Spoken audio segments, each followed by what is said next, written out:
On continue à s'intéresser à l'actualité israélienne. Bonjour Chen Feder. Bonjour Steve. Et merci d'avoir accepté notre invitation cet après-midi. Vous êtes le porte-parole de l'ambassade d'Israël à Paris. On vient d'évoquer avec Pascal Sunshine l'élimination par l'aviation israélienne d'un haut responsable du Hezbollah au Liban. C'est la preuve, Chen Feder, de la détermination israélienne à faire plier l'organisation terroriste d'Hassan Nasrallah et de l'obliger à se retirer totalement de cette zone. Et dans le nord, notre objectif est clair. On veut trouver la manière avec laquelle on peut continuer avec la résolution 1701 de votée en 2006 après la deuxième guerre du Liban. Exactement, pour n'avoir pas des terroristes de Hezbollah à côté de notre frontière.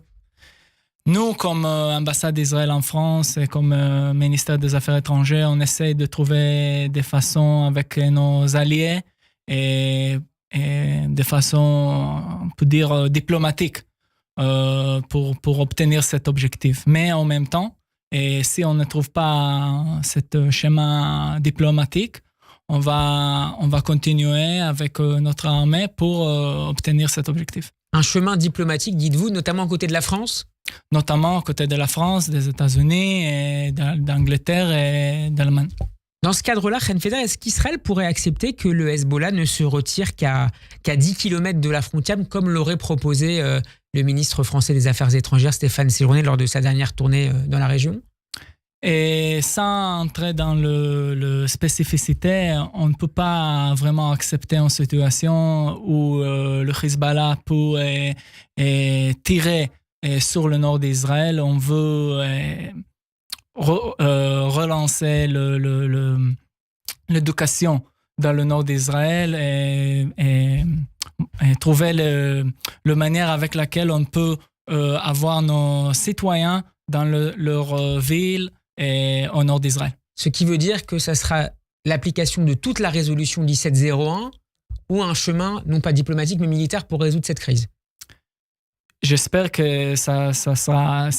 il y a les deux options, exactement ça. Alors, je voudrais également vous interroger sur la bande de Gaza. On a évoqué l'évolution de la campagne militaire israélienne à Rafah. L'ONU a publié le 8 mai une mise à jour de son bilan des victimes palestiniennes de la guerre menée par Israël dans la bande de Gaza depuis les massacres du 7 octobre. On y lit que 4 959 femmes et 7 797 enfants ont été tués, victimes collatérales des attaques contre le Hamas. C'est près de 50% de moins que les chiffres qui avaient été précédemment publiés par les Nations Unies et qui s'appuyaient donc sur les seuls chiffres du Hamas. Quelles conclusions en tirez-vous de la manière dont travaille notamment l'ONU ? Je suis ravi de discuter ce sujet qui m'inquiète beaucoup, me dérange beaucoup depuis le début de cette guerre.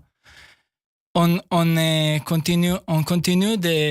y a des gens qui continuent d'utiliser les chiffres de Hamas. Et des chiffres qui ne sont pas exacts, on ne peut pas compter sur ces chiffres. Et en même temps, on évite que dans ces chiffres, il y a aussi 1, 2 ou milliers de terroristes. Et dans ce cas, moi, je trouve que les gens qui continuent de dire les chiffres qui ne compte pas, on ne fait pas de distinction entre les terroristes et les citoyens, ça veut dire que ça serve la propagande. Et ça, la propagande du Hamas. C'est exactement ça. Quand on dit que c'est 30 000, je pense que c'est 32 000 ou 34 000. Pas importe, des citoyens qui étaient tués, ça c'est la propagande de Hamas. Et vous pensez que ça va évoluer avec cette mise à jour de l'ONU ? Moi, notamment dans les médias, nous ne pouvons pas compter sur les chiffres de l'ONU parce qu'ils utilisent les chiffres de Hamas. Alors, ça, j'espère qu'on va prendre, les autres gens vont prendre plus de prudence avec ces chiffres à l'avenir. Merci beaucoup, Chen Feder, d'avoir été avec nous pour répondre à nos questions. Je rappelle que vous êtes le porte-parole de l'ambassade d'Israël à Paris. Bon après-midi. Merci, Steve.